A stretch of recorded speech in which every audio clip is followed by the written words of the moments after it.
আমরা মায়াপুর গেছিলাম নদী পার হয়ে। আমরা হুলোর ঘাটে নামলাম, সেখান থেকে টোটো করে পৌঁছে গেলাম মায়াপুর মন্দিরে।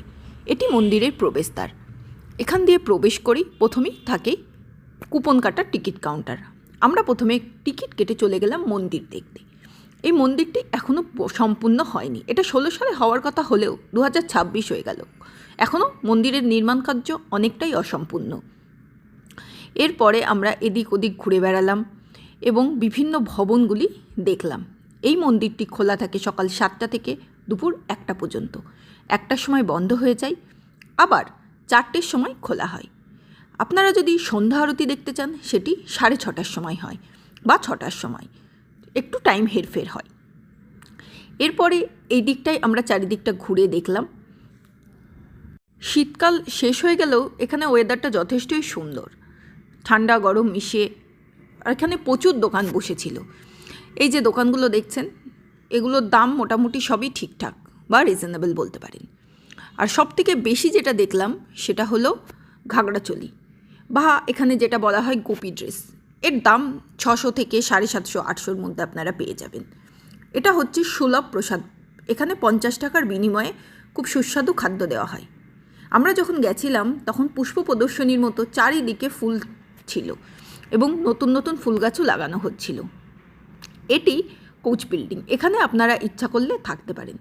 এখানে ভাড়া মোটামুটি 1500 থেকে 2200-র মধ্যে। এরপরে আমরা দেখলাম এই যে জায়গাটা দেখছেন, এখানে বিনামূল্যে প্রসাদ বিতরণ করা হয়। তার জন্য আগে কুপন নিতে হয় এবং পরে প্রসাদ দেওয়া হয়। এটাও একটা লাইভ প্যাট্রন। এখানেও থাকার জায়গা আছে। এই যে চারিদিক দেখছেন, এখানে প্রচণ্ডই পরিষ্কার এবং এরা সবাই স্বচ্ছতার উপরে গুরুত্ব দিয়েছে। মাঠে একজন বসে বেদ পাঠ করছিলেন, আমরা ডিস্টার্ব করিনি, আমরা ওখান থেকে চলে আসি। যে রাস্তা দেখে মনেই হয় না এটা কোনো নদিয়া ডিস্ট্রিক্টের শহর, এত সুন্দর করে সাজানো। এটি গীতা ভবন। এখানেও প্রসাদ বিতরণ হয়। এখানে প্রসাদ মূল্য 70 টাকা এবং 70 টাকায় যথেষ্টই সুন্দর খাবার দেওয়া হয়। দূরে যেটা দেখা যাচ্ছে সেটা গোবিন্দ প্রসাদম। এখানে আলাদা রেস্টুরেন্ট, এখানেও আপনারা চাইলে খেতে পারেন। এটা চৈতন্য ভবন। এখানেও থাকার জায়গা আছে। আপনারা ইচ্ছা করলে একবার এসে ঘুরে দেখতে পারেন, আপনাদের ভালো লাগবে। আপনারা ইচ্ছা করলে প্রাইভেট গাড়িতে আসতে পারেন, বাসে আসতে পারেন বা ট্রেনে আসতে পারেন। এটি গদা ভবন। এখানে 80 টাকা টিকিটের মূল্যে খাবার বিতরণ করা হয়। এখানেও ব্যবস্থা খুবই সুন্দর। এখানে প্রত্যেকটাই খাবার টাইম 12:30 থেকে 2টো বা 2:30 এবং সকালে এসে আগে আপনাদের টিকিট বুক করতে হবে। টিকিট না মানে কুপন নিতে হবে, না হলে পাবেন না। এটা গদা ভবনের উপরেও থাকার জায়গা আছে এবং সবটারই থাকার জায়গা মোটামুটি রেঞ্জ একই, 1500 থেকে 2200-র মধ্যেই মোটামুটি পেয়ে যাবেন।